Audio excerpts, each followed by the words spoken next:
এই পদক্ষেপটা কিন্তু সত্যি ভালো ছিল। লিজা মুচকি হেসে বলল, যিনি এই পদক্ষেপ নিয়েছেন তিনিও কিন্তু যথেষ্ট দারুণ ম্যাডাম। আপনাকে যে কতজন ঈর্ষা করবে আজ থেকে বুঝতে পারবেন।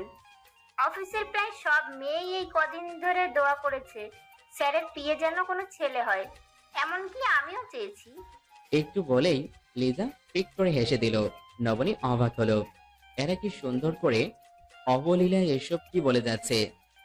কাউকে ভালো লাগলে তাও বলে দিচ্ছে, অথচ নবনী ওদের কথা ভেবে তার নিজেরই বুক কেঁপে উঠছে ভয়ে। এত সাহস তার কখনো হবে না। নবনী তার ডেস্কে গিয়ে বসতেই দেখলো সেই লোকটা এগিয়ে আসছে ভিতরের দিকে, যার সাথে নবনীর রাস্তায় দেখা হয়েছিল, যে নবনীর গায়ে রাস্তার কাদা ছিটিয়ে দিয়েছিল গাড়ি দিয়ে। সিমলার বাসায় যে নবনীর সাথে গায়ে পড়ে আলাপ করতে এসেছে। বিদ্যুতের গতিতে নবনীর ডেস্কের নিচে ঢুকে গেল।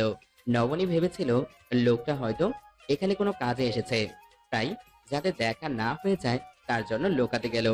নবনীকে অবাক করে দিয়ে মেঘ ডেস্কের পিছনে এসে নবনীর পাশের সিটে বসে ফিসফিস করে বলল, আমি মেঘালয় আহমেদ মেঘ ম্যাডাম। আজ থেকে আমি আপনার স্যার, আর আপনি তো আমার আগে থেকেই ম্যাডাম। নবনী ভ্রু কুঁচকে তাকালো। মেঘ হেসে বলল, নিজের ম্যাডাম তো আমারও ম্যাডাম, তাই না? নবনীর ভীষণ রাগ হলো। এই লোক এরকম একটা উচ্চ পর্যায়ের থেকেও পাড়ার ছেলেদের মতো করে কেমন ফ্লার্টিং করছে, অথচ অফিসের সব মেয়ে নাকি এর উপর ক্রাশ খেয়ে চিত হয়ে পড়ে আছে। মনে মনে নবনী মেয়েদের রুচিতে অন্তত বাজেভাবে কয়েকটা বকা দিল। অতি ভদ্র বলে কোনো গালি দিতে পারল না, তবে একটু বুঝে গেল নবনী এই লোকের আন্ডারে বেশি দিন কাজ করবে না। এরকম গায়ে পড়া স্বভাবের মানুষ নবনীর একদমই অপছন্দ। এরা সবার সাথে এরকম বিহেভ করে, চান্স পেলেই এভাবে কথা বলে। খুব শীঘ্রই অন্যত্র সিভি জমা দিবে। নবনী ভাবতেও পারেনি তার এই সিদ্ধান্ত কিছুক্ষণ পরেই চেঞ্জ করে ফেলবে। মেঘ মুগ্ধ হয়ে তাকিয়ে রইল নবনীর দিকে। বুকের ভেতর থেকে একটা চাপা ব্যথা যেন দেহের প্রতিটা শিরায় শিরায় ছড়িয়ে গেল। মেঘের মনে হলো এটাই যেন বাজিল বুকের সুখের মতো ব্যথা। মেঘ জিজ্ঞেস করলো, কেমন আছেন? এখনো কি রেগে আছেন? নবনী কোনো কথার জবাব না দিয়ে নিচের দিকে তাকিয়ে রইল। নবনীর থেকে কোনো জবাব না পেয়ে নবনীকে কিছু ডাটা এন্ট্রি করতে দিয়ে মেঘ চলে গেল নিজের কেবিনে। নবনীর মনে হলো এই কেবিনটার সামনে তার ডেস্ক না হলে ভালো হতো, কেননা কাছের দেয়ালের অপাশে স্পষ্ট মেঘকে দেখা যাচ্ছে। মেঘও তাকে দেখছে, অন্য কোনো পাশ থেকে আর দেখা যায় না। কেবিনের ভেতরের দিক শুধু নবনীর জায়গা থেকে দেখা যায়। নবনী কাজের মধ্যে ডুবেছিল, কিন্তু হঠাৎ করেই তার সারা শরীরে যেন শক লাগলো। সেই চেনা কণ্ঠস্বর শুনে নবনী চমকে তাকালো। তামিম দাঁড়িয়ে আছে হাতে কতগুলো ফাইল নিয়ে। নরম সুরে নবনীকে এক্সকিউজ মি বলে ডাকছে তামিম। নবনীকে দেখতে পাবে এভাবে তার তামিমের ভাবনাতেও ছিল না। নবনী মাথা তুলে তাকাতেই তামিমের হাত থেকে সবগুলো ফাইল নিচে ছিটকে পড়ল। বিস্ফোরিত দৃষ্টিতে তামিম তাকিয়ে রইল নবনীর দিকে। নবনীর ফর্সা মুখখানা ফ্যাকাশে হয়ে গেল তামিমকে দেখে। কেউ কোনো কথা বলতে পারছে না। কেবিনের ভেতর থেকে এক জোড়া শিকারী চোখ সমস্ত ঘটনা নজরবন্দি করছে, কেউই তা টের পেল না। নবনী নিজেকে সামলে নিল তামিমের আগে, কিন্তু কথা বলতে গিয়ে টের পেল গলা দিয়ে শব্দ বের হচ্ছে না। নবনী অনেক কষ্টে নিচের দিকে তাকিয়ে বলল, কিছু বলবেন? তামিম তাকিয়ে রইল নবনীর দিকে। আজ নবনীকে ভীষণ সুন্দর লাগছে। তামিমের মনে হলো বিচ্ছেদের পর নবনী যেন আরো বেশি সুন্দর হয়ে গেছে। ওপাশ থেকে মেঘের তখন ভীষণ রাগ হচ্ছে তামিমকে এভাবে নবনীর দিকে তাকিয়ে থাকতে দেখে। সবগুলো ফাইল তুলে নিয়ে তামিম আড়ষ্ট হয়ে বলল, স্যারের কিছু সাইন লাগবে এই ডকুমেন্টসে। নবনী কিছু না বলে কাজে মন দিল। তামিম ফাইল রেখে চলে গেল এক আকাশ বিস্ময় নিয়ে। সেই মুহূর্তে নবনী সিদ্ধান্ত নিল সেই এই অফিসেই কাজ করবে, অবশ্যই করবে। নবনী নিজের কাজ অর্ধেক সমাপ্ত করে ফাইলগুলো নিয়ে মেঘের কেবিনে গেল। মেঘ চেয়ারে হেলান দিয়ে শুয়ে আছে। নিজের উপর তার নিজের ভীষণ রাগ লাগছে। নবনীকে তামিমের দিকে এভাবে তাকাতে দেখে তার বুকে এরকম জ্বালা অনুভব করছে কেন। নবনী দরজার সামনে দাঁড়িয়ে জিজ্ঞেস করলো। আসবো স্যার? মেঘের বুকের সকল জ্বালা মুহূর্তে বিলীন হয়ে গেল। নবনীর গলার নরম সরে মুহূর্তেই সব ক্ষোভ চলে গেল। নবনী ফাইলগুলো টেবিলে রেখে বলল, এগুলোতে আপনার সাইন লাগবে। মেঘ নরম সুরে বলল, আর কখনো আমার কেবিনে আসার সময় অনুমতি চাইবে না। নবনী কথা না বাড়িয়ে চলে গেল। মেঘ মাথা চেপে ধরে ভাবতে লাগলো, এই লৌহ মানবীর মুখ থেকে কেন কথা বের হয় না। লাঞ্চ আওয়ারে নবনী গেল ক্যান্টিনে। এখানে লাঞ্চ ফ্রি, কোম্পানির খরচে সবাই খায়। নবনী গিয়ে একটা চেয়ারে বসলো। আশেপাশে সব চেয়ারে সবাই বসে গেছে। হই হল্লা কথাবার্তায় ক্যান্টিনে মেতে উঠেছে। নবনীর সামনের চেয়ারটা খালি, সবাই নিজের বন্ধু বান্ধব নিয়ে খেতে বসেছে। নবনী নিজের জন্য একটা সবজি খিচুড়ি নিয়ে বসলো। তার থেকে কিছুটা দূরে তামিম বসেছে নিতুকে নিয়ে। নিতু তামিমের সাথে কথা বলতে বলতে খাচ্ছে। তামিম সেদিকে মনোযোগ না দিয়ে নবনীর দিকে তাকিয়ে আছে। মেঘ আজকে ক্যান্টিনে উঠে এলো খাবার খেতে। প্রতিদিন তার লাঞ্চ তার কেবিনে দিয়ে আসা হয়। সিসি ক্যামেরায় মেঘ এতক্ষণ ধরে লক্ষ্য করেছে তামিমের আচরণ কিছুটা অদ্ভুত। নিজের ওয়াইফের সাথে কথা না বলে সে বারবার নবনীকে দেখছে। মেঘের প্রেমিক হৃদয় এই ব্যাপারটা মেনে নিতে পারল না। বিদ্রোহ জানিয়ে চলে এলো ক্যান্টিনে। মেঘ আস্তে আস্তে দেখতে পেল অফিসের 3জন মেয়ে নবনীকে ঘিরে দাঁড়িয়ে আছে, হাসাহাসি করছে। নবনী ভীষণ বিব্রত বোধ করছে। একে তো সে এদের মতো স্মার্ট না, তার উপর ওদের পোশাকের দিকে তাকালে বোঝা যায় এরা এ যুগের আধুনিকা মেয়ে। নির্বিঘ্নে নবনীকে বলছে, মেঘ স্যারের দিকে অন্য নজরে তাকাস না বোন, পাত্তা পাবি না। আরেকজন বলল, স্যারের রুচি এতটাও খারাপ হয়নি যে এরকম আনস্মার্ট কাউকে পাত্তা দিবে। আমরা এত চেষ্টা করেও পারছি না, বাদ দে। নবনী কিছুক্ষণ এসব চুপচাপ শুনল, তারপর মুচকি হেসে বলল, এক্সকিউজ মি, এখানে আমি কাজ করতে এসেছি। আপনারা সবাই হয়তো ধনীর দুলালি, আমি তেমন কেউ না। আমি গ্রাম থেকে উঠে আসা একজন সাধারণ মেয়ে, যার একমাত্র ধ্যান ধারণা নিজের ফ্যামিলিকে ফিনান্সিয়াল সাপোর্ট দেয়া। এসব পতানোর কাজে আমার জন্য আসেনি। বেটার আপনারাই ট্রাই করেন, লাখ ভালো যার সেই লটারি জিতে যাবে। আমাকে আমার মতো কাজ করতে দিন।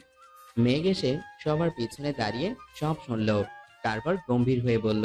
এক্সকিউজ মি, এখানে এত ভিড় কেন? মেঘের গম্ভীর কণ্ঠ শুনে সবাই নিমিষেই হাওয়া হয়ে গেল। মেঘ নিজের জন্য খাবার নিয়ে এসে নবনীর সামনে ধপ করে বসে পড়ল। নবনীর খাবারের 12টা বেজে গেল। মেঘ নির্দ্বিধায় হাত দিয়ে খেতে লাগলো। নবনী খাওয়া বাদ দিয়ে উঠে চলে গেল। মেঘ কিছুতেই বুঝতে পারছে না এই মেয়ের তাকে এভাবে ইগনোর করার কারণ কি, কি এমন অপরাধ করেছে সে। নবনী পেটে ক্ষুধা নিয়ে চলে গেল। সকালে কিছু না খেয়ে আসায় ভীষণ ক্ষুধা পেয়েছে তার। যাবার সময় একটা পানির বোতল নিয়ে গেল, আজ সে শুধু পানি খাবে। মেঘ হতাশ হয়ে ক্যান্টিনে বসে রইল। তারপর একজন ওয়েটারকে ডাক দিয়ে নবনীর জন্য খাবার পাঠিয়ে দিল ওর ডেস্কে। নবনীর খাবার শেষ না হওয়া পর্যন্ত মেঘ আর নিচে গেল না। বুঝতে পারলো এ শুধু লৌহ মানবী নয়, সাথে আরো যা আছে স্টিল পাথর সব মানবী। একে পাওয়ার জন্য মেঘকে কঠিন তপস্যা করতে হবে। বিকেলে সবার ফোনে মেসেজ এলো স্যালারির। নিতু তামিমের কাছে বলে বাবার বাসায় গেল। যাবার পথে স্যালারি তুলে বাবার বাসায় গিয়ে বাবাকে 20,000 টাকা দিয়ে এলো। নিজের জন্য 5,000 টাকা রাখলো। তারপর বাসার দিকে চলে গেল বাবা মায়ের থেকে বিদায় নিয়ে। তামিম বাসায় গিয়ে স্যালারি 50,000 টাকা মায়ের হাতে দিল। নিজের অ্যাকাউন্টে 10,000 টাকা জমা রাখলো নিজের জন্য। তাহেরা বেগম জিজ্ঞেস করলেন, নিতু কই? তামিম বলল, ওর বাবার বাসায় গিয়েছে, চলে আসবে এক্ষুনি। আর কথা না বাড়িয়ে তামিম নিজের রুমে চলে গেল। কিছুক্ষণ পর কি অগ্নিকাণ্ড ঘটবে তা তামিম কোনা করেও টের পেল না। নবনী বাসায় এসে চেয়ারে ধপ করে বসে পড়ল। রাবেয়া বেগম মেয়ের জন্য 1 গ্লাস লেবুর শরবত বানিয়ে ফ্রিজে রেখেছেন ঘন্টাখানিক আগে। ঠান্ডা শরবতে চুমুক দিতেই নবনীর মন প্রাণ জুড়িয়ে এলো। মায়েদের কি সুপার পাওয়ার থাকে, কিভাবে বোঝা যায় সন্তানের কখন কোনটা বেশি প্রয়োজন। নবনীর মন খারাপ হয়ে গেল আবার। বিয়ের 1 বছর পর থেকে নবনী তামিমকে বলতো একটা বেবি নেওয়ার জন্য, একটা বাচ্চার জন্য নবনীর মন প্রাণ উতলা হয়ে উঠত। বাসায় এত মানুষ থাকার পরেও নবনীর নিজের বলতে কেউই ছিল না। কেউ কখনো নবনীকে ডেকে দুটো সুন্দর করে কথা বলেনি। যা বলেছে তা শুধু কাজের আদেশ আর নবনীর বাবা গরিব হওয়ার জন্য বাজে গালাগালি।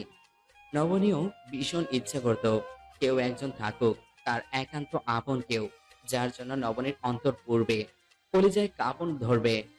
কিন্তু তামিম রাজি হয়নি। নবনীকে বুঝিয়েছে এখন বাচ্চা নিলে অতিরিক্ত খরচ, অতিরিক্ত চিন্তা। তামিম এখনো প্রস্তুত না বাচ্চার জন্য। তাহেরা বেগমকে তামিম একদিন কথার ছলে বাচ্চার কথা বলতেই তাহেরা বেগম রেগে গেলেন। ধমক দিয়ে তামিমকে বললেন, ভাড়ার মতো কথা বলছিস কেন? কত টাকা বেতন পাস তুই? এই বেতনে সংসার চলবে নাকি? তোর বাচ্চার জন্য খরচ করবি, এই শয়তানি বুদ্ধি তোর বোর। আমি বুঝেছি, প্রতি মাসে আমাকে টাকা দিস, এটা তার সহ্য হচ্ছে না। নিজের হাতে টাকা পাচ্ছে না, বাবার বাড়িতে টাকা পাঠাতে পারছে না। নবনীর রান্নাঘর থেকে সব শুনতে পেল। তামিমের বাচ্চা নেওয়ার অনিচ্ছা কেন ভালো করে টের পেল নবনী। মানুষ কত বিকৃত মনের হতে পারে নবনী তাহেরা বেগমকে দেখে বুঝেছে। শামীম প্রতি মাসে টাকা পাঠায়, তামিম টাকা দেয়, তাতেও তার চলছে না। একজন রিক্সা চালকও তার বউ বাচ্চা মা বাবা নিয়ে বেঁচে থাকে, অথচ এত টাকা বেতন পেয়েও তামিম সাহস করতে পারছে না মায়ের ভয়ে। কিছু পুরুষ এমন মেরুদণ্ডহীন হয় কেন? চেয়ারে হেলান দিয়ে নবনী ছাদের দিকে তাকিয়ে রইল।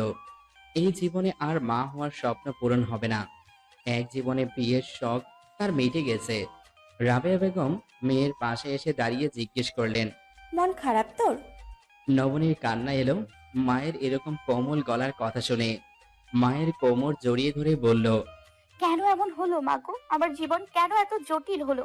কি অপরাধ করেছি আমি? যারে এত ঘৃণা করি তার কথাই কেন মনে পড়ে যায়? তামিম আর ওর বউ, আমি যে অফিসে জয়েন করেছি সেখানে চাকরি করে, ওদের দুজনকে একসাথে দেখলে আমার অন্তর কেন এত পড়ে মা? আমি তো সব ছেড়ে নিজেই এসেছি, তবে কেন মনকে বশ করতে পারি না মা? মন কেন আমার কথা শুনে না? রাবেয়া বেগম মেয়েকে জিজ্ঞেস করলেন। তোর মন কি আবার ওরে ফিরে পাইবার চায়? নবনীর সাথে সাথে জবাব দিল, না মা, কিছুতেই না, কোনো দিনও না। রাবেয়া বেগম মেয়েকে কিছুক্ষণ কাঁদতে দিলেন, তারপর বললেন, এইরকম হয় রে মা, প্রথম প্রথম এইরকমই লাগে। কলেজে ছিঁড়া যাওয়ানের মতো কষ্ট আইব, দম বন্ধ হয়ে আইব। যাই হোক, এক সময় তো তার লগে সংসার আছিল, সংসারের একটা মায়া আছে না। তারপরে একদিন দেখবি সব ব্যথা চইলা গেছে। পুইরা পুইরাই তো সোনা খাঁটি হয়। মন তো সোনার চাইতেও মূল্যবান জিনিস রে মা। সে পুড়বে না বুঝি? এই মনটাই পুড়তে পুড়তে এক সময় সহ্য কইরা নিব সব। চোখের সামনে দেখো সারাদিন, এইটাই তো ভালো। হঠাৎ হঠাৎ দেখা হইলে যে কষ্ট হইতো, এখন দেখবি দেখতে দেখতে আর সেই কষ্ট লাগে না। এক সময় মন নিজেই কইব, আমি কেন এর লোকটা কষ্ট পাই, এ তো আমারে কষ্ট ছাড়া কিছুই দেয় নাই। তারপর পায়ের কাছে আইসা গড়াগড়ি খাইলেও কোনো কষ্ট লাগবো না, কোনো মায়া আইব না। শুধু একটু সময় লাগবো, একটু সময় শুধু। কেন তুই দেহস না, হাত কাটতে যাওয়ানোর পরে মাইনসের হাত সেই কাটা একসময় শুকাইয়ে যায়, ব্যথাও চইলা যায়, শুধু থাইকা যায় কাটা দাগ। তারপর একসময় সেই দাগও চইলা যায়। সম্পর্ক ভাঙলেও এইরকম হয়। এই কাটা দাগের মতো অহন আছে, এরপর এক্কেবারে চইলা যাইব। নবনী মায়ের কথাতে সান্ত্বনা পেল। তারপর উঠে গেল নিজের রুমে। ফ্রেশ হয়ে রুমে আস্তে আস্তে শুনতে পেল তার ফোন বাজছে। অচেনা নাম্বার দেখে নবনী প্রথম দুইবার রিসিভ করলো না, তারপর আবারও কল দেখে রিসিভ করে সালাম দিল। ওপাশ থেকে মেঘ বলল, কেমন আছো নবনীতা? নবনী চমকে গেল, এটা তো মেঘের আওয়াজ। নবনী কেঁপে উঠল, এই লোক চাই কি, এরকম করছে কেন তার সাথে বারবার? নবনী কাঁপা কাঁপা গলায় বলল, ভালো আছি। কেন কল দিয়েছেন? কেন কল দিতে কি পার্লামেন্ট থেকে অনুমতি নিতে হবে নাকি? নবনী বিরক্ত হয়ে বলল। কি চান আপনি? মেঘ মুচকি হেসে বলল, নবনীতাকে চাই, যাকে দেখে আমার মনের বাগানে বসন্তের কোকিল প্রথমবার ডেকে উঠেছে। তাকে আমি আজীবনের জন্য চাই, সে যেভাবেই হোক। নবনী চমকে উঠল এই সোজা সাপটা স্বীকারোক্তি শুনে। ভয়ে কল কেটে দিয়ে ফোন বন্ধ করে রাখলো। হৃদস্পন্দন বেড়ে গেছে তার কয়েক গুণ, মাথা ঝিমঝিম করছে। নবনী ফোন অন করলো আধা ঘন্টা পর। অন হবার সাথে সাথেই মেঘের কল এলো আবার। নবনী রিসিভ করলো না। মেঘ টেক্সট পাঠালো একটা, একবার ডাক দিয়ে তো দেখো আমি কতটা কাঙাল, কত হুলস্থুল অনটন আজন্ম ভেতরে আমার। নবনীর বুকের ভেতর টিপ টিপ করে কাঁপতে লাগলো। নবনী জানে এসব ক্ষণিকের মোহ, প্রেম ভালোবাসা উঁচুতে আর নিচুতে কখনো হয় না। মেঘ যা করছে তা পুরোটাই মজা নিচ্ছে নবনীর সাথে। নবনী কেঁদে ফেলল। সবাই কেন তার সাথে এভাবে মজা নিতে আসে? কেন সে নিজের মতো করে বাঁচতে পারে না? মেঘ আবারও টেক্সট দিল। নবনী পড়ে দেখলো লেখা, তোমারে যে চাহিয়ে আছে ভুলে একদিন, সে জানে তোমারে ভোলাটা কি কঠিন। নবনী রিপ্লাই দিল, আমার সাথে এরকম ফজলামো না করলেই আমি খুশি হব। মেঘের ভীষণ রাগ হলো নবনীর এই মেসেজ পড়ে। তার মনে হলো অন্য ছেলেদের মতো যদি নবনীকে সে আসতে যেতে বিরক্ত করত, তবে হয়তো নবনী বিশ্বাস করত। মেঘ ভেবে পেল না কিভাবে সে নবনীকে বোঝাবে সে আসলেই তাকে ভালোবাসে। কখনো কাউকে ভালো না বাসায় মেঘ বুঝতে পারছে না কিভাবে কোনো মেঘ মন জয় করতে হয়। অনেক ভেবেচিন্তে মেঘ তার ভার্সিটির বন্ধু শিহাবকে কল দিল। কলেজ লাইফ থেকে শিহাব সবাইকে প্রেমের টিপস দিয়ে সাহায্য করত।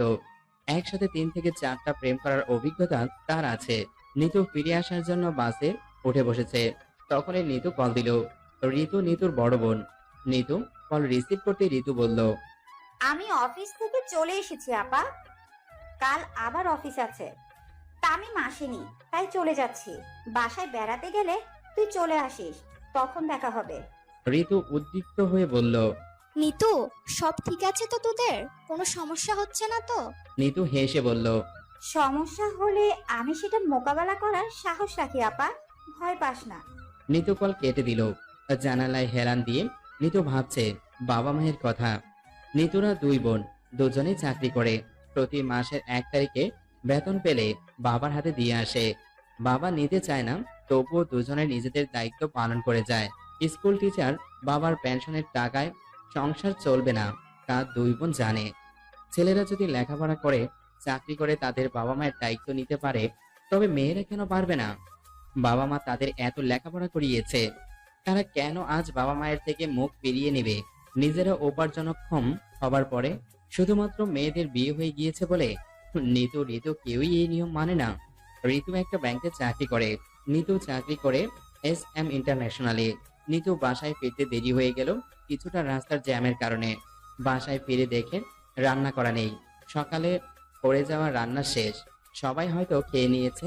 নিতু নিজের জন্য একটা ডিম ভেজে নিল, তারপর খেয়ে নিয়ে একটা বাসন ধুয়ে রুমে যেতে নিতেই তাহেরা বেগম এলেন। নিতুকে মিষ্টি করে জিজ্ঞেস করলেন, এত দেরি হলো যে তোমার আসতে? নিতু বলল। বাসায় গিয়েছিলাম। তাহেরা বেগম বললেন, বেতন পাওনি তুমি? নিতু বলল। হ্যাঁ মা, পেয়েছি তো, বেতন দিয়ে আসতেই তো গেলাম বাসায়। তাহেরা বেগম তেলে বেগুনে চলে উঠলেন, গজগজ করে বলল, তুমি আমার বাসার বউ, বিবাহিতা তুমি। পরের মাস থেকে তোমার বেতনের টাকা তুমি তোমার স্বামীর হাতে তুলে দেবে। নিজের এখন সংসার আছে, সেই সংসারের চিন্তা করো। নিতু অবাক হয়ে বলল, আমার বাবা মা আমাকে লেখাপড়া করিয়েছে, আপনার ছেলে আমাকে লেখাপড়া করেনি মা, আপনিও করাননি। তাছাড়া চাকরি আমি আমার যোগ্যতা দিয়ে পেয়েছি, আপনার ছেলে সুপারিশও নয়। আপনার 2টা ছেলে আছে আপনার সংসার চালানোর জন্য, আমার বাবা মায়ের কোনো ছেলে নেই, আমরা 2 বোন আছি। আপনার সন্তানের যেমন দায়িত্ব তার বাবা মায়ের দেখার, তেমনি আমার বাবা মায়েরও সন্তানেরও দায়িত্ব তাদের দেখাশোনা করার। আপনার যেমন অধিকার আছে নিজের ছেলেদের অর্থ সংসারে ব্যয় করার, আমার বাবা মায়েরও অধিকার আছে তেমন মা। আশা করছি এইসব নিয়ে আপনার সাথে আর দ্বিতীয়বার আলোচনা করতে হবে না। তাহেরা বেগম চিৎকার করে তামিমকে ডাকলো। তামিম বিছানায় শুয়েছিল। মায়ের চিৎকার শুনে বুঝতে পারলো আবারও কোনো ঝামেলা হয়েছে নিতুর সাথে। অনিচ্ছা সত্ত্বেও উঠে এলো। তাহেরা বেগম ছেলেকে দেখে জিজ্ঞেস করলেন, তোর বউর কথা শুনছিস তুই? তোর বউ কি বলছো শুনছস? তোর বউ থাকবে এখানে, খাবে এখানে, বেতন দিবে নাকি তার বাবার হাতে। আমার বাড়িতে থাকতে হলে বেতন আমার হাতে দিতে হবে, তোর বউকে বলে দিস। নিতুর বিস্ময় ভাব কাটলো না। কোনো মানুষ টাকার জন্য এভাবে বলতে পারে তা নিতুর ভাবনাতেও ছিল না। নিতু হতভম্ব হয়ে বলল। তোমার মা এসব কি বলছে তামিম? তামিম বিরক্ত হয়ে বলল। মা, এসব বাদ দাও। তাহেরা বেগম চিৎকার করে বললেন, বাদ দেবো মানে? কি বললি তুই? তাইলে এই মেয়েকে কেন এই বাসায় বউ করে এনেছি বল? ওর বেতনের টাকা আমার হাতে দেবে না নাকি? আমি কি মেনে নেব? নিতু বিস্মিত স্বরে তামিমকে বলল, আমার বেতনের জন্য আপনি বিয়ে করিয়ে এনেছেন আমাকে? আমি এতটা পাগলও হইনি যে আপনার কথার ভয়ে আপনার হাতে আমি বেতন তুলে দিব। তাহেরা বেগম বললেন, হ্যাঁ, বেতনের জন্যই। তুমি কিনা 25,000 টাকা বাবা মাকে দিয়েলে। নিতু অট্ট হাসিতে ভেঙে পড়ল। তারপর বলল, আপনি যদি ভেবে থাকেন আমার বেতনের টাকা আমি আপনাকে দিব, তাহলে ভুল ভাববেন। আমি নিতু, দরকার হলে আপনার বাসা ছেড়ে যেতে দ্বিতীয়বার ভাববো না। তবুও আপনার এই ইচ্ছে কিছুতেই পূর্ণ হবে না মা। আমার বাবা মায়ের আমরা 2 বোন ছাড়া আর কেউ নেই। যতদিন আমার বাবা মা আছে আমার বেতনের টাকা তাদের হাতেই তুলে দিব। তাহেরা শিশিয়ে বলল। সে কিভাবে আদায় করতে হয় তা আমি ভালো করেই জানি। নিতু হেসে বলল। দেখুন না চেষ্টা করে পারেন কিনা। তাহেরা নিতুর চুল ধরার জন্য এগিয়ে গেল। মুহূর্তেই নিতু বাঘিনীর মতো তেড়ে এসে তাহেরার হাত মুচড়ে ধরল। নরম সুরে বলল, আমাকে পুতুল ভাববেন না যে যেভাবে নাচাবে সেভাবে নাচবো। আজ হাত আস্ত রেখেছি, পরের বার আর আস্ত থাকবে না। তাহেরা বেগম ব্যথায় অধৈর্য হয়ে হাত ছাড়িয়ে বললেন, বেয়াদব মেয়ে কোথাকার, মুখে মুখে তর্ক করছে, আমার সাথে হাতাহাতিও করছে। এর চাইতে তো বউ হিসেবে নবনী ভালো ছিল। নিতু থমকে গিয়ে জিজ্ঞেস করলো, নবনী? নবনী কে? তামিম মায়ের দিকে চোখ বড় বড় করে তাকালো। তাহেরা বেগম কথা না বাড়িয়ে রুমের দিকে চলে গেল। তামিম মাথা নিচু করে দাঁড়িয়ে রইল। নিতু বজ্রহতের মতো তাকিয়ে রইল তামিমের দিকেই। নিতু কল্পনাতেও ভাবতে পারেনি সামনের দিনে তাহেরা কতটা উৎপ্র হবে সামান্য কয়েকটা টাকার জন্য। তাহেরাও হয়তো ভাবেনি তার সব আশার প্রদীপ নিতু এক ছোট হাওয়াইয়ের মতো নিভিয়ে দিবে। বাকি রাত নিতুর কেটেছে চটপট করে। কে এই নবনী? কেন তাহেরা বেগম নবনীর কথা বললেন? কি সম্পর্ক নবনীর সাথে এদের? নিতু হিসাব মিলাতে পারল না। তামিম এসে ঘুমিয়ে পড়েছে। নিতু তামিমকে কিছু জিজ্ঞাসা করাও সুযোগও পেল না। বুকে ব্যথা আর চোখে জল নিয়ে নিতু ফ্লোরে বসে রইল, দেয়ালে পিঠে গিয়ে। জীবনের প্রথম ভালোবাসা কোনো ভুল মানুষের সাথে হয়েছে কিনা এটা ভেবে নিতুর যতটা অস্থিরতা, তার চাইতে বেশি জ্বালা পোড়া তার জন্য কারোর স্বপ্ন ভেঙেছে কিনা এটা ভেবে। সারা রাত নিতু এভাবেই বসে রইল। সকালে নিতু উঠে কিচেনে গেল। মাথার ভেতর তার ফাঁকা ফাঁকা লাগছে, পুরো শরীর কাঁপছে। ভাত ডাল আলু ভর্তা করে রেখে এলো। রান্নার ফাঁকে ফাঁকে কয়েকবার রুমে এসেছে। বারবার এসে দেখে তামিম ঘুমাচ্ছে। উত্তেজনায় ছটফট করতে করতে নিতু রান্না শেষ করলো। তারপর রুমে এসে দেখে তামিম ব্রাশ নিয়ে বের হচ্ছে। নিতু তামিমের হাত চেপে ধরে বলল, আমি মরে যাব তামিম। আমাকে সত্যি কথা বলো, তুমি নবনী কে? কি সম্পর্ক তার সাথে তোমার?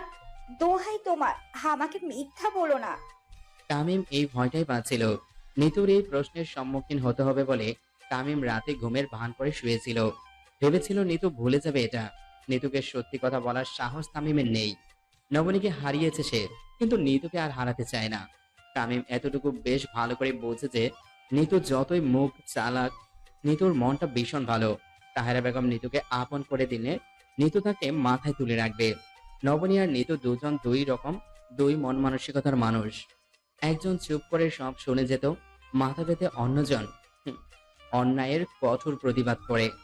দুজনের মধ্যে একটাই মিল, দুজনেরই মন ভীষণ স্বচ্ছ। এই স্বচ্ছ মন একজনেরই ভেঙেছে। দ্বিতীয়বার তামিম আর সেই ভুল করতে চায় না। নিতু আবারও জিজ্ঞেস করলো নবনীর কথা। তামিম হেসে বলল, আরে বলো না, বাবার এক রিলেটিভের মেয়ে ছিল। বাবা চেয়েছিল ওকে বউ করতে, কিন্তু মা তোমাকে পছন্দ করেছে। আর আমি তো বলেছি আমি তোমাকে ছাড়া অন্য কাউকে বিয়ে করব না, তাই মা এই কথা বলেছে। নিতু সন্দিহান হয়ে বলল, সত্যি বলছো তো তামিম? এইটুকু শুধু? তাহলে তোমার মনে কিসের এত কষ্ট তামিম? কেন তুমি মাঝরাতে ঘুমের ঘোরে আমাকে দেখলে চমকে যাও? কেন আমার মুখের দিকে তাকিয়ে তুমি অন্যের প্রতিচ্ছবি খুঁজো? কেন তুমি আমার সাথে ঘনিষ্ঠ হতে গেলে ক্ষণে ক্ষণে চমকে উঠো? তোমার মর্নিং টি দিতে এলে কেন আমাকে দেখলে অবাক হয়ে যাও? তামিম, আমি সব কিছুই লক্ষ্য করি, কিন্তু আমার কাছে কোনো প্রমাণ নেই। বারবার নিজেকে এই বলে বুঝাই যে আমি এসব ভুল ভাবছি, সব আমার ভুল। আমি নিজের সাথে আর নিজেরই অভিনয় করতে পারছি না। আমার গলায় ফাঁসের মতো লাগছে।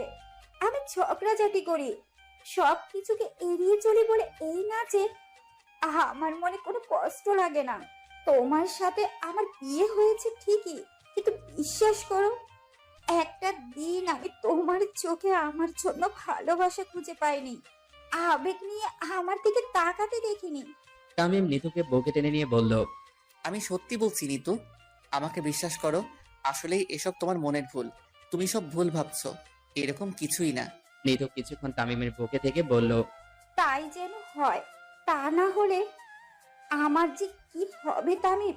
আমি জানি না, বাহিরে থেকে আমাকে যত শক্তিশালী দেখো সবাই, ভেতরে আমি ততটাই ভঙ্গুর। এরকম কিছু হলে নিজেকে সামলাতে আমার ভীষণ কষ্ট হবে। নিতু চলে যেতে তামিমের যেন ঘাম দিয়ে জ্বর ছেড়ে গেল। নিতুকে ঠকাচ্ছে বলে ভীষণ অনুশোচনা হলো তার, কিন্তু উপায় নেই। একবার এক বউকে ছেড়েছে, এবার নিতুকে ছাড়লে তার লজ্জায় আর সীমা থাকবে না। মনে যাই হোক, নিতুকে কিছুতেই বসতে দেওয়া যাবে না কোনো কিছু। হুট করে আবারও তামিমের নবনীর কথা মনে পড়ে গেল। নিতুর মতো স্ট্রং মেয়েটা যদি এরকম করে বলে নিজেকে সে সামলাতে পারবে না, সেখানে নবনী কিভাবে নিজেকে সামলে নিল? নবনী তো আরো দুর্বল ছিল। তবে কেন নবনী চলে গেল? কেন থেকে গেল না? কি ক্ষতি হতো থেকে গেলে? দ্বিধার ধোলা চলে দুলতে লাগলো তামিম। নিতুর মন কিছুটা হালকা হলেও একটা অস্পষ্ট খোঁচা অনুভব করতে লাগলো বুকে। ভিতর থেকে কেউ যেন বলছে এসব কথার মধ্যেও অন্য কথা বাকি রয়ে গেছে, নিতু জানার বাকি।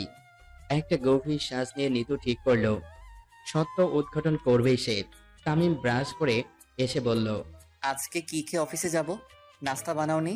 নিতু বলল, না, আজকে তো নাস্তা বানাইনি। শরীর কাহিল লাগছিল খুব আমার, সারা রাত অস্থিরতা নিয়েছিলাম। তামিম কিছু বলতে গিয়েও থেমে গেল মাকে আসতে দেখে। তাহেরা বেগম উঠে এসে গম্ভীর মুখে বললেন, রূপনার জন্য পরোটা বানাও, গিয়ে বাঁচবে, সাথে ডিম ভেজে দাও ওকে। আর দিশার খাবার রেডি করো, একটু পরে এসে নয়তো তুলকালাম বাঁধাবে। আমার জন্য একটু স্যুপ করো চিকেন দিয়ে। নিতু সোজা সাপটা জবাব দিল, আমি এই বাসায় কাজের মেয়ে নই মা, যে জনে জনে গিয়ে সবার খাবারের মেনু জেনে নিয়ে সবার মন মতো খাবার বানিয়ে রাখবো। আপনার বৌমা দিশার ছোট বাচ্চা নাচে, আমাকে ওর জন্য নাস্তা বানিয়ে ওর হুকুমের আগে দিয়ে হাজির হতে হবে। ওর বাবা ধনী হতে পারে, কিন্তু তাতে আমার কোনো লাভ নেই। আমি ওর বাবার খাই না পড়িও না যে ওর মর্জি মাফিক কাজ করে যাব। আপনার মেয়ে লোক না কচি খুকি নাচে, তার আহ্লাদীপনা দেখে খুশি হয়ে আমি তার পছন্দের খাবার বানাতে যাব। একদিন তো দেখিনি এদের কাউকে কিচেনে উকি দিয়ে দেখতে। আপনি তো মহারানী, আপনার কথা বাদই দিলাম। তাহেরা বেগম ছেলের দিকে তাকিয়ে বলল, তোর সামনে এসব কথা বলছে আর তুই বেড়ার মতো তাকিয়ে শুনছিস তামিম? তামিম কিছু বলার আগে নিতু জবাব দিল, কি বলবে আপনার ছেলে? ছোট ভাইয়ের বউয়ের জন্য ওকালতি করবে আমার কাছে? আমি সেটা সহ্য করব? তাছাড়া ছেলেকে তো বানিয়ে রেখেছেন ভেড়া। কি জানি আপনার স্বামীকেও হয়তো এরকম ভেড়া বানিয়ে রেখেছেন বলে, অথবা বানাতে চেয়েছেন বলে বেচারা অকালে চলে গিয়েছে। আপনার মতো টক্সিক মহিলার সাথে ভদ্রলোক কিভাবে এত বছর সংসার করেছে, আমি সেটাই ভেবে অবাক হচ্ছি। আপনার ছেলে যদি মানুষ হতো, তবে বিয়ের পর দিন সাত সকালে যখন আপনি গিয়ে আমাদের বেডরুমের দরজা নক করতে শুরু করে দিয়েছিলেন, সেদিনই এসে আপনাকে বলতো এটা অভদ্রতা, এই কাজ আর করবেন না। আপনার ছেলে মানুষ হলে আপনি এসব নাটক করতে পারতেন না। এখন তো আমার মনে হয় আপনাদের এসব ড্রামার জন্যই আপনার ছোট ছেলে আমাদের বিয়েতেও আসেনি। এতদিন হয়ে গেল বাসায়ও আসছে না, সেই একমাত্র পুরুষ। তাহেরা বেগমের ধৈর্যের বাঁধ ভেঙে গেল। তিনি ভেবেছিলেন বেতনের টাকা তার হাতে না দেওয়ার জন্য নিতুকে তিনি এভাবে মানসিক অশান্তি দিবেন, যাতে নিতুর শান্তির জন্য হলেও তাকে টাকা দেয়। কিন্তু তার দাবার চাল ভুল ছিল, তা বুঝতে পারলেন নিতুর কথা শুনে। এ যে বড় তেড়া মেয়ে, তার একটা কথায় সে হিস্ট্রি নিয়ে এসেছে। রাগে ক্ষোভে অপমানে তাহেরা বেগম দাঁত কিরমির করে বললেন, ফকিরের ঘরের মেয়েকে বউ এজন্যই করতে নেই। কথাটা সরাসরি নিতুর কলিজায় গিয়ে আঘাত করলো। ক্রুদ্ধ হয়ে নিতু বলল, কাকে ফকিরের মেয়ে বলছেন আপনি? তাহেরা বেগম বুঝলেন এবার নিতুর গায়ে লেগেছে, তাই আবারও বললেন, তোকে বলেছি তুই ফকিরের মেয়ে। ফকিরের বলেই তোর বাবা মেয়েদের বেতনের টাকার জন্য উত পেতে থাকে। নিতু নিজেকে শান্ত করে বলল, আমার বাবা একজন স্কুল শিক্ষক ছিলেন, আমার মা নিজেও স্কুল শিক্ষিকা ছিলেন। আমাদের দুই বোনের পরপর জন্ম হওয়ায় মা নিজে আর চাকরি কন্টিনিউ করেননি, বাবা অনেক বলার পরেও। আমার বাবা মা দুজনই এডুকেটেড। আপনার যোগ্যতা কি আছে? আপনার ব্যবহার দেখে তো মনে হয় স্কুলের পেছন দিয়ে হাঁটেননি জীবনে।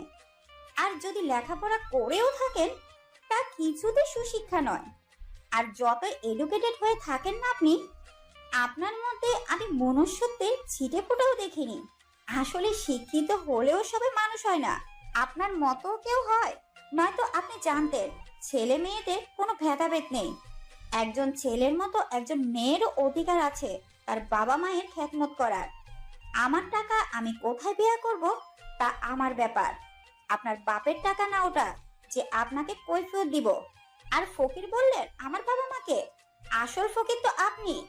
ফকির না হলে কয়েকটা টাকার জন্য মনে এমন ক্ষোভ পুষে রাখতেন না, ছোট লোকের মতো টাকার জন্য এরকম হ্যাংলাপনা করতেন না। আর কখনো যদি আমার বাবা মাকে নিয়ে একটা টু শব্দও শুনি, তবে বুঝবেন আমি কিন্তু কত ভয়াবহ কাণ্ড ঘটাতে পারি।